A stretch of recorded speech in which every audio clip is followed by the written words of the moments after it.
তারা মা, তাদের কি হচ্ছে তারাই জানে। তারা মা, তারা বাবা, তারা জানে তাদের কি হচ্ছে। আমরা হয়তো আন্দোলন করতে পারি, কিন্তু তাদের মনের যন্ত্রণা, তার স্বরূপ, তার সঙ্গে আমরা কি করে শেয়ার করতে পারি। আজকে তারাও সকলের সঙ্গে আন্দোলন আমার ইচ্ছা প্রকাশ করার মধ্য দিয়ে তাদের প্রথম দিনের যে বক্তব্য, প্রথম দিনের যে দাবি, সেই দাবিকেই তারা স্বীকৃতি দিচ্ছেন এবং সেই দাবি তারা করতে চাইছেন। প্রথম কথা, এই ধরনের আন্দোলন সারা ভারতবর্ষে এক অভূতপূর্ব আন্দোলন। নির্ভয়ার পর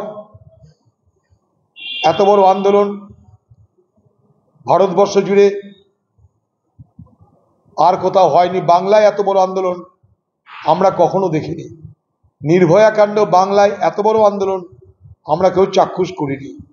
ফলে বাংলার মানুষের এই আবেগ, বাংলার মানুষের এই দাবি এবং পরিবারের এই দাবি যথার্থ, এবং সেই দাবি অনুযায়ী আরও বেশি রাজ্য এবং কেন্দ্রের যারা তদন্তকারী দল তাদের সক্রিয়তা অর্জন করে, সক্রিয়তা দেখিয়ে এই ঘটনার রহস্যকে উন্মোচিত করা দরকার বলে আমরা মনে করি। মানে এই জায়গাটা কি মনে করছেন যে দেখুন, গোটা ঘটনায় তো সন্দেহের দানা বাঁধছে প্রথম দিন থেকে।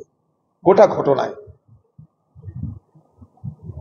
কোথায় পোস্টমর্টম, কারা করলো, কখন করলো, কি পেল, যারা পোস্টমর্টমের জন্য সমস্ত তথ্য নিয়ে এসেছিল তারা কারা, তারা কি দিল, কেন দিল না, তার ভিডিওগ্রাফি যারা তদন্তকারী সংস্থা তারা দেখবে এগুলো।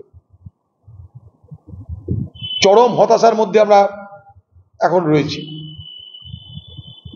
যেমন তাদের পরিবার তেমন আমরাও হতাশ হচ্ছি যে গোটা তদন্ত প্রক্রিয়াকে বিপথে চালিত করা হচ্ছে না তো।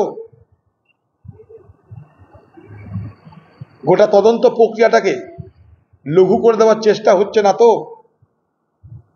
একদিকে সুপ্রিম কোর্ট, সেখানে লক্ষ লক্ষ টাকা ব্যয় করে আইনজীবীদেরকে নিয়োগ করা, অন্যদিকে আন্দোলন ভেঙে দেওয়ার চেষ্টা করা,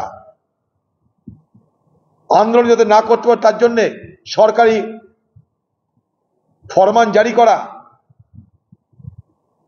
এবং বাংলার মুখ্যমন্ত্রীর নিষ্ক্রিয়তা, উদাসীনতা সব মিলিয়ে কেমন যেন ধোঁয়াটে লাগছে। এটা নিশ্চয়ই আপনাদের বলতে পারি। সেখানে প্রায় 1 ঘন্টার উপর তাদেরকে বাইরে দাঁড় করে রাখা হয়, তারপরে মানে কি এই যে তথ্য প্রমাণ লোপাট করার চেষ্টা হতে পারে, সেটা সিবিআই বুঝবে, হতে পারে।